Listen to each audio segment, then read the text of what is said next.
सपना मेरी बात तो सुनो। आलोक बार बार सपना को पुकार रहा था, लेकिन सपना उसे अनसुना करके वहां से चली जाती है। आलोक हताश और निराश होकर वहीं बैठ जाता है। सड़क के किनारे पटरी पर न जाने कितनी देर वह बैठा रहता है, सोचता रहता है। फिर किसी तरह हिम्मत जुटाकर सपना को मनाने चल देता है। इधर सपना आंखों में आंसू लिए तेज तेज कदमों से अपने घर की ओर चल दी थी। घर पहुंचकर सपना सीधे अपने कमरे में जाकर पलंग पर लेट जाती है। तभी उसकी मम्मी सरला जी उसके पास आती हैं। बेटी क्या बात है, बहुत परेशान लग रही है। आलोक से लड़ाई हो गई क्या? मम्मी उसका नाम मत लो, मैं अब उससे कभी नहीं मिलूंगी। बहुत बुरा है वो, आप जाओ, इस समय मुझे किसी से बात नहीं करनी, सपना ने बोला और बगैर जवाब का इंतजार करे वह दूसरी ओर मुंह करके लेट गई। सरला जी बाहर ड्राइंग रूम में आकर बैठ गईं।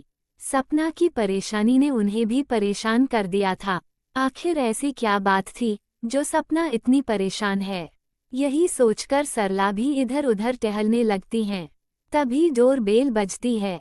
सरला जी गेट खोलती हैं तो सामने आलोक खड़ा था। आंटी जी, सपना है क्या?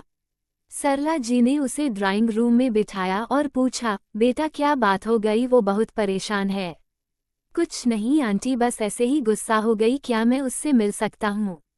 सरला जी के हाँ कहने पर आलोक सपना के कमरे में पहुँच जाता है। अचानक आलोक को देखकर सपना उठकर बैठ जाती है और जोर से चिल्लाने लगती है, चले जाओ यहाँ से, आज के बाद मुझसे मिलने की कोशिश मत करना। आलोक बार बार सपना को मनाता रहा, लेकिन वो उसकी शक्ल भी नहीं देखना चाहती थी।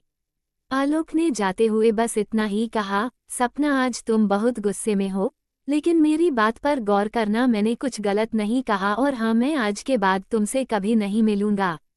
आलोक के बाहर जाते ही सरला जी फिर से सपना के कमरे में आई और बोली, ये क्या किया बेटी? आलोक कितना अच्छा है, तूने उसे बेइज्जत करके घर से निकाल दिया। सपना कुछ नहीं बोली, वह चुपचाप रोती रही। आखिर हुआ क्या था? दरअसल आलोक और सपना की मुलाकात एक बस स्टैंड पर हुई थी। आलोक अपने घर जा रहा था, रात का समय था। सपना भी अपने गांव के लिए बस के इंतजार में बैठी थी। बस स्टैंड पर मुश्किल से 2-4 लोग होंगे। सपना बार बार घड़ी देख रही थी। आलोक उसके पास वाली बेंच पर बैठा था।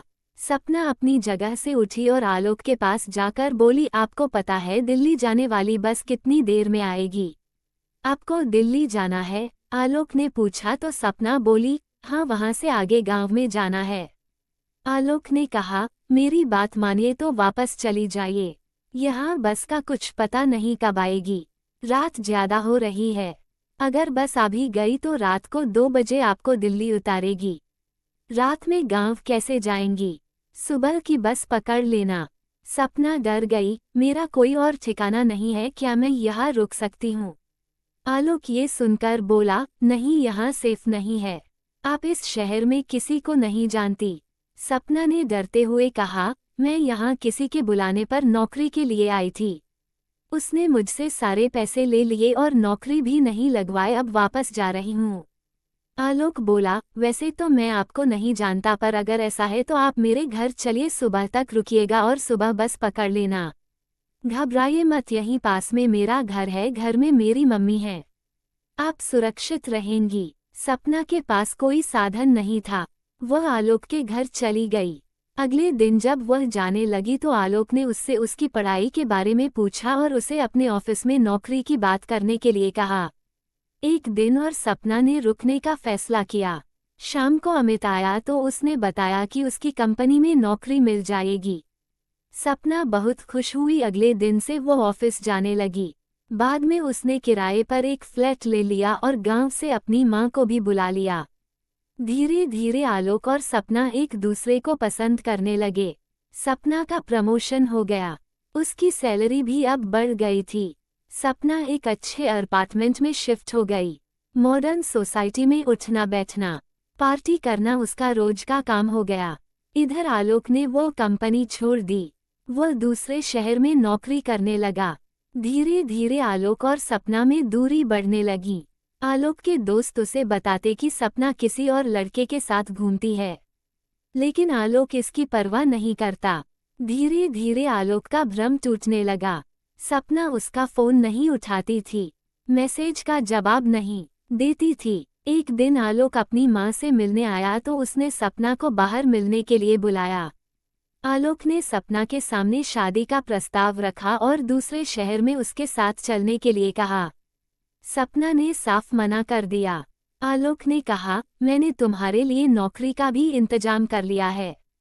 जितना पैकेज यहाँ मिल रहा है उससे अच्छा मिल जाएगा। इसी बात को लेकर आलोक और सपना में कहा सुनी हो रही थी। तभी आलोक ने कहा, सपना भूलो मत, तुम आज जो कुछ भी हो मेरी वजह से हो। उस समय तुम मेरे प्यार के लिए तरसती थीं। आज मेरा फोन भी नहीं उठाती। साफ साफ बताओ बात क्या है। सपना बोली, आलोक मैं अभी शादी नहीं करना चाहती।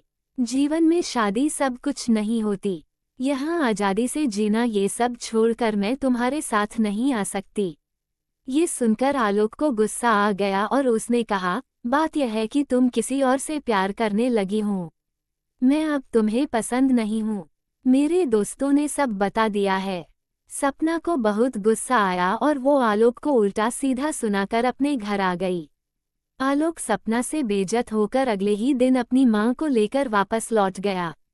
उसने सपना का नंबर भी ब्लॉक कर दिया। सपना अब जिस लड़के को पसंद करने लगी थी, उसकी नज़र सपना के पैसों पर थी। वो किसी न किसी बहाने से सपना से पैसे मांगता रहता था। एक दिन सपना ने मना किया तो उसने सपना को कहीं मिलने बुलाया और उसे बहुत मारा।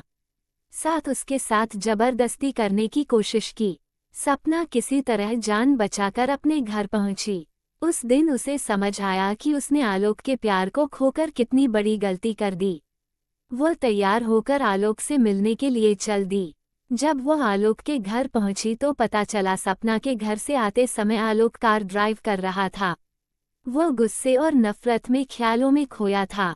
उसकी कार का एक्सीडेंट हो गया और वह और उसकी माँ दोनों खत्म हो गए। सपना के पैरों तले जमीन खिसक गई।